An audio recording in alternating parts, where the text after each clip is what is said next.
un podcast de Cooperativa.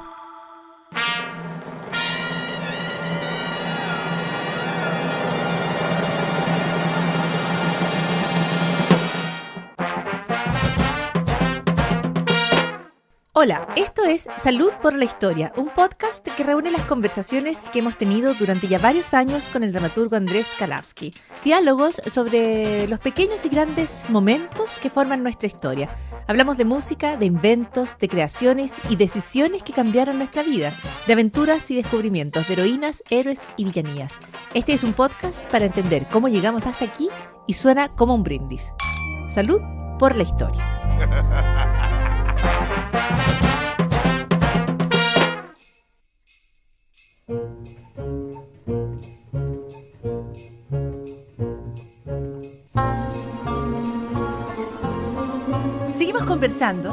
Seguimos conversando y seguimos imaginando cómo serían las cosas si hubiéramos tomado algunas decisiones ligeramente diferentes en algún punto de la trayectoria que nos tiene aquí.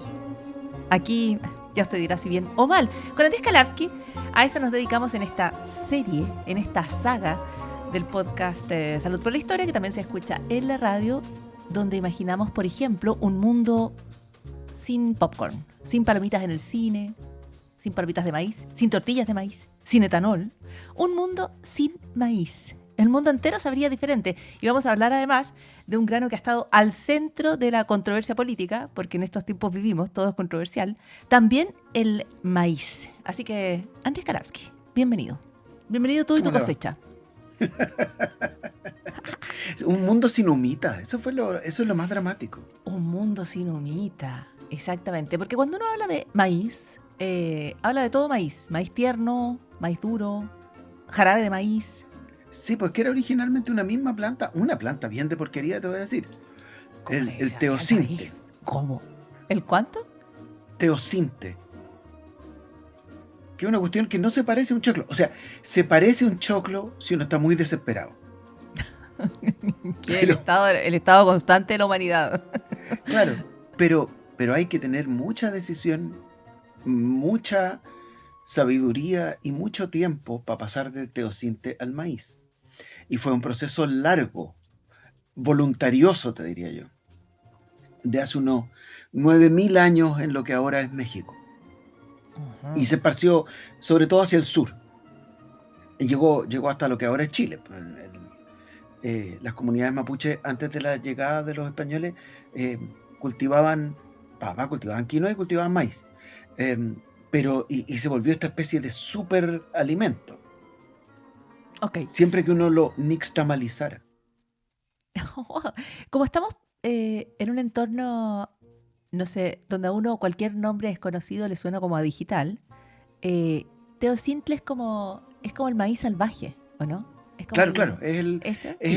Es un grano, quiero decir, no es una aplicación. Es el ancestro, es el abuelito, el tatarabuelito del choclo. Sí, bien tátara, porque bien tátara, de nuevo, súper esto tátara. se demoró. ¿Cuántos años dijiste? 9.000. Hace 9.000 años ya teníamos maíz. Ok. ¿Quién iba a imaginar que del teosinte íbamos a pasar a la polémica por el jarabe de maíz en Estados Unidos? Pero bueno, teníamos el teosinte. Y tú dices, claro, se cultiva, pero no se parece al maíz de hoy. Y por supuesto que, imagino, no se cultivaba ni con los subsidios, ni con la extensión, ni con la profusión con la que se cultiva hoy día. No, pero por ejemplo ya los mayas tuvieron que hacer, porque donde vivían los mayas había mucha lluvia poco tiempo al año y no había mucho río. Entonces estaban los cenotes, estos hoyos con agua, uh-huh, pero tenían que hacer estos sistemas de irrigación muy sofisticados para poder tener choclo. Y rápidamente los europeos le encontraron gracia al choclo, a diferencia de la papa y del chocolate, que hay que ver qué gente tan mañosa. ¿Cómo no te pueden gustar las papas y el chocolate? Llegan conquistando, masacrando gente, qué sé yo, y más encima mañosean con la comida. Entonces, si llevan la papa, si llevan el chocolate, no les interesa tanto, pero sí les interesa este teosinte. Se lo llevan para allá. Vamos a ver qué hacemos con esto. Desde el principio les interesa primero, le interesa para los chanchos, pero además rinde harto, entonces les interesa para la gente pobre. Como en Italia, lo que después fue Italia, porque en ese momento era un montón de reinos todavía, que se dio Venecia, Florencia. no sabían que había que nixtamalizar las cosas, entonces no se liberaba la niacina, entonces la gente comía pura polenta, que es muy rica, pero si uno come solo polenta, se desnutre, porque no tiene niacina, una forma de la vitamina B. Entonces la gente le daba pelagra, ¿sí? Ahora cuando la gente come, bueno, poca gente come solo maíz. A veces hay gente que come solo maíz y de todas maneras hay suplementos y ahora hay maíces modificados por cruza que son en que se libera la niacina más fácil. Ya, hoy vamos a tener que destruir el podcast con un pequeño, con un Larousse ilustrado, porque has dicho muchas veces nixtamalizar. ¿Qué Sí. es? ¿Es como cocinar? No, es procesar con cal el choclo, pero amigas y amigos mexicanos que nos escuchen saben que la masa, la harina que se usa para hacer las tortillas de maíz ya viene nixtamalizada, que es una palabra que a uno le suena también como de aplicación, pero... También. Es que todo muy tecnológico, la historia del maíz es una tecnología. Sí, pero es procesar en presencia de cal. Y Ok. la cal lo que hace es que permite que aparezca la niacina. Y pelagra es lo que te daba si comías maíz que no estaba nixtamalizado. Claro, si comes solo maíz y no tienes otras fuentes de vitamina. Y que es lo que pasó mucho en lo que ahora es Italia. Italia fue tuvo así como enorme riqueza, porque uno siempre piensa en Italia, yo por lo menos pienso en Italia, pienso en Roma, en Florencia, en lugares en los que no he estado, pero que tienen pinturas magníficas. Claro, no, lo pienso y como en mucho bling cortinas, bling. columnas, terciopelo. Claro, pero hay que acordarse de la enorme pobreza que hubo ahí.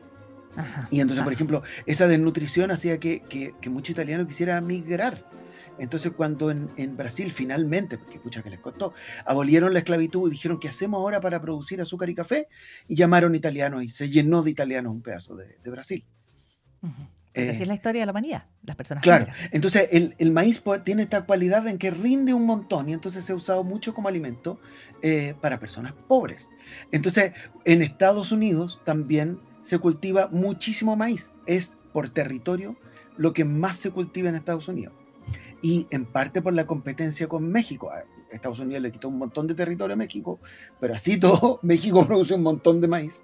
Estados Unidos empezó a generar cada vez más subsidios al maíz para que sus agricultores pudieran subsistir en un sistema bien, bien curioso.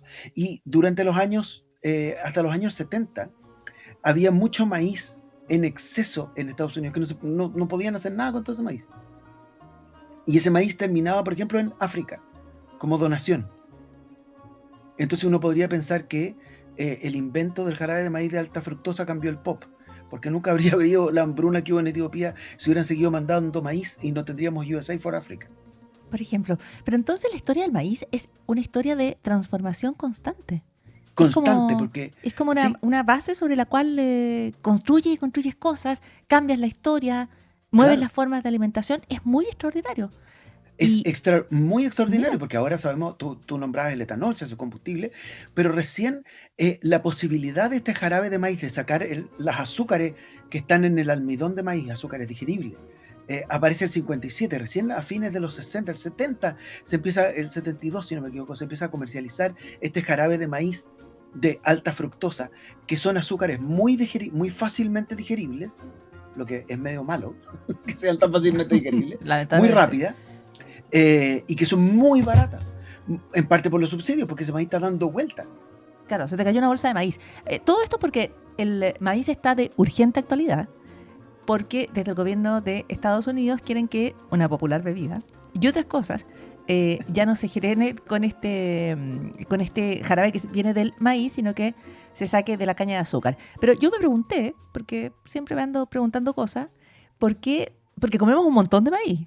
Nosotros no sabemos, pero todos los días yo creo que yo por lo menos voy con 1 kilo de maíz, porque el maíz se incorpora para endulzar todo tipo de bebidas, todo tipo de alimentos procesados. Si uno le va a ver la etiqueta, dice jarabe de maíz. Y a veces además lo dice en inglés, entonces no se entiende nada. Pero o lo dicen por la sigla, que menos. Pero Claro.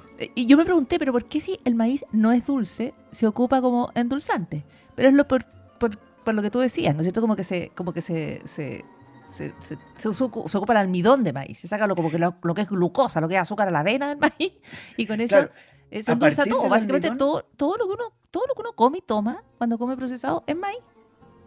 sí, pues a partir del almidón de maíz se hace este proceso y este segundo proceso con unas enzimas para lograr sacar el azúcar del maíz. Y efectivamente se usa, de hecho, es un buen indicador de lo que se llama comida ultraprocesada, alimentos ultraprocesados, que es una categoría relativamente nueva en la nutrición y viene en disputa, qué sé yo, pero cuando las cosas tienen jarabe de maíz de alta fructosa, en general quiere decir que ya le pusieron harta cosa.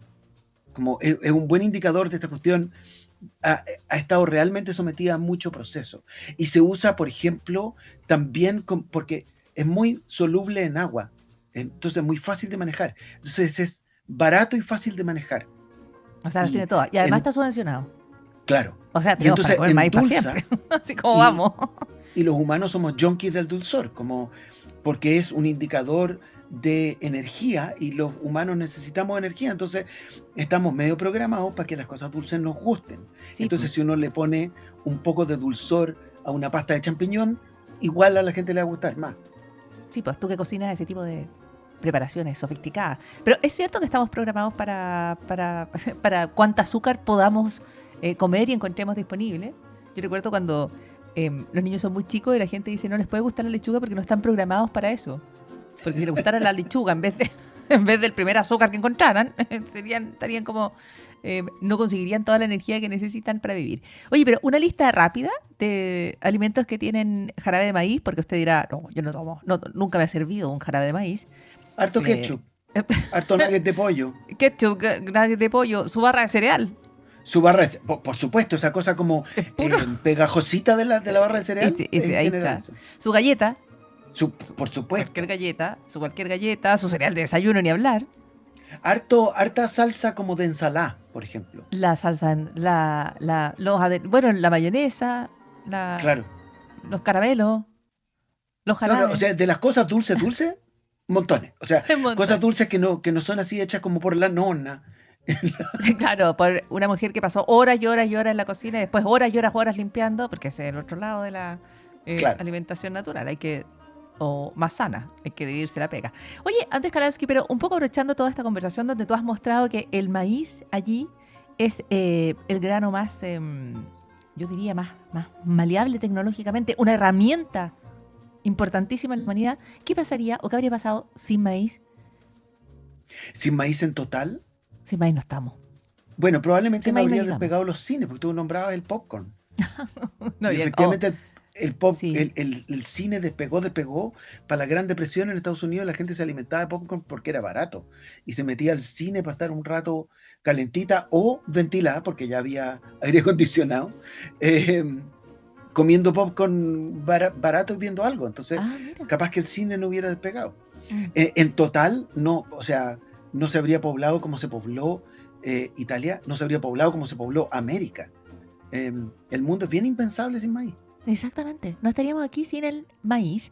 Y No además no estaríamos en la tendríamos sala de humitas, cine. que eso sería muy triste. Y ya, sí, pero nosotros es tierno.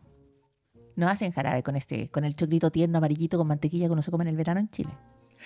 No, pero con el choclo choclero se puede. Bueno, viste. El mar siempre El choclo encuentra caminos. humero. El choclito humero.